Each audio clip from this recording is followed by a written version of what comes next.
AP ముఖ్యమంత్రి చంద్రబాబు నాయుడు అధ్యక్షతన సమావేశమైన 50వ సిఆర్డీఏ అథారిటీ రాజధాని నిర్మాణానికి అవసరమైన కీలకమైన నిర్ణయాలు తీసుకుంది. మొత్తం 7 అంశాలకు సిఆర్డీఏ అథారిటీ ఆమోదాన్ని తెలియజేసింది. రాజధాని పరిధిలో మరో 20,494 ఎకరాల మేర భూ సమీకరణకు సిఆర్డీఏ ఆమోదం తెలిపింది. పల్నాడు జిల్లా అమరావతి మండలంలోని వైకుంఠపురం, పెదమద్దూరు, యండ్రాయి, కార్లపూడిమల్లె, గుంటూరు జిల్లా తుళ్లూరు మండలంలోని వడ్డమాను, హరిశ్చంద్రపురం, పెదపరిమి గ్రామాలలో ఈ భూ సమీకరణ చేసేందుకు సిఆర్డీఏ అథారిటీ ఆమోదాన్ని ఇచ్చింది. రాజధానిలో హై డెన్సిటీ రెసిడెన్షియల్ జోన్ సహా మిశ్రమ అభివృద్ధి ప్రాజెక్టులకు ఆర్ఎఫ్పి పిలిచేందుకు ఆమోదాన్ని తెలిపింది. మతడం, రాయపూడి, పిచ్కలపాలెంలో ఫైనాన్స్ స్పోర్ట్స్ సిటీలలో దాదాపు 58 ఎకరాలలో ఈ హై డెన్సిటీ రెసిడెన్షియల్ జోన్ మిశ్రమ అభివృద్ధి ప్రాజెక్టుల నిర్మాణానికి ఆర్ఎఫ్పిని ఆహ్వానించేందుకు సిఆర్డీఏకు అనుమతి ఇచ్చింది. ఇక మదడంలో వివాంత,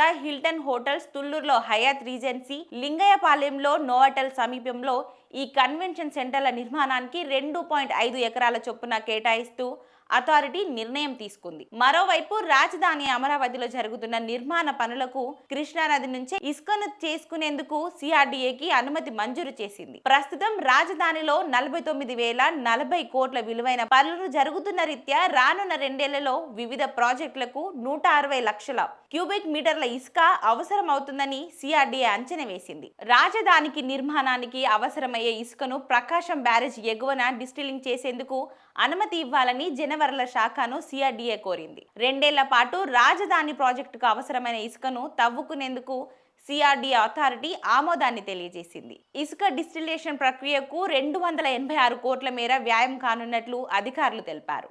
ఇక అమరావతి రాజధానిలో వివిధ సంస్థలకు భూ కేటాయింపులపై మంత్రుల సబ్ కమిటీ తీసుకున్న నిర్ణయాలకు కూడా సిఆర్డీఏ అథారిటీ ఆమోదాన్ని తెలిపింది. సెంట్రల్ బ్యూరో ఆఫ్ ఇన్వెస్టిగేషన్ కు 2 ఎకరాలు, జువలాజికల్ సర్వే ఆఫ్ ఇండియాకు 2 ఎకరాలు, ఇక స్టేట్ ఫోరెన్సిక్ సైన్స్ ల్యాబ్లకు 5 ఎకరాలు, ఆంధ్రప్రదేశ్లో కోఆపరేటివ్ బ్యాంక్ లిమిటెడ్కు 0.495 ఎకరాలు, పుల్లెల గోపిచంద్ బ్యాడ్మింటన్ అకాడమీకి 12 ఎకరాలు, ఎంఎస్కే ప్రసాద్ ఇంటర్నేషనల్ క్రికెట్ అకాడమీకి 12 ఎకరాలు కేటాయిస్తూ సిఆర్డీఏ అథారిటీ ఆమోదాన్ని ఇచ్చింది. అలాగే ఆదాయపు పన్ను శాఖకు 2 ఎకరాలు, ఏపీ గ్రామీణ బ్యాంకుకు 2 ఎకరాలు, సెంట్రల్ బ్యాంక్ ఆఫ్ ఇండియాకు 0.40 ఎకరాలు, ఎస్ఐబికి 0.50 ఎకరాలు, బ్యూరో ఆఫ్ ఇమిగ్రేషన్ కు 0.50 ఎకరాలు, కిమ్స్ ఆసుపత్రి, మెడికల్ కళాశాలలకు 25 ఎకరాలు, భారతీయ జనతా పార్టీ కార్యాలయం నిర్మాణం కోసం 2 ఎకరాలను, బాసిల్ వుడ్స్ ఇంటర్నేషనల్ స్కూల్స్ కు 4 ఎకరాలను కేటాయించేందుకు